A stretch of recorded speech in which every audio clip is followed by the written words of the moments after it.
पूरे जनपद में भारतीय जनता पार्टी मजबूत है। 8 सीटों पर भारतीय जनता पार्टी है और आपकी विधानसभा सीट पर भारतीय जनता पार्टी के ही विधायक हैं।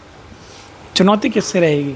देखिए, ऐसा है कि जो हमारे यहाँ हरदोई में आप विधानसभा में जो भारतीय जनता पार्टी के प्रत्याशी हैं, वो इससे पहले जो भी राजनीतिक दल सत्ता में रहा है, कांग्रेस से लेकर के, बसपा से लेकर के, समाजवादी पार्टी से लेकर के भारतीय जनता पार्टी तक, वो हमेशा सत्ता में ही रहे हैं।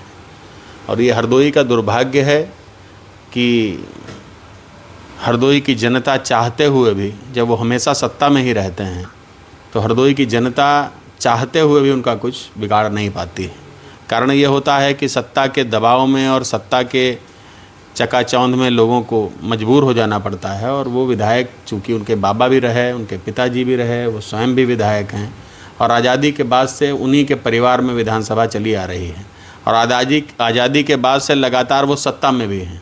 आप इतिहास उठा करके देखें, जो भी सरकारें रही होंगी, चाहे बसपा की रही हो, चाहे समाजवादी पार्टी की रही हो, चाहे भारतीय जनता पार्टी की रही हो, हमेशा वो सत्ता में रहे।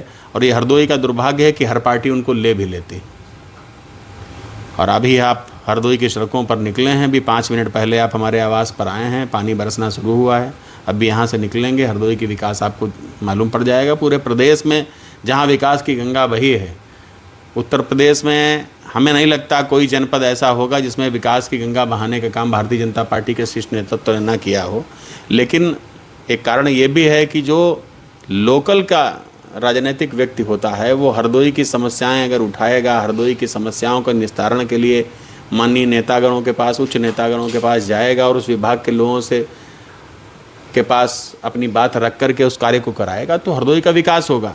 लेकिन कोई व्यक्ति अगर सिर्फ अपना और अपने परिवार का ही विकास करना चाहेगा, तो वो हरदोई का विकास क्यों सोचेगा? और जब वो जान रहा है कि हरदोई में बगैर विकास कराए ही हम लगातार सत्ता में हैं और हम जीत रहे हैं, तो विकास कराने की आवश्यकता क्या है?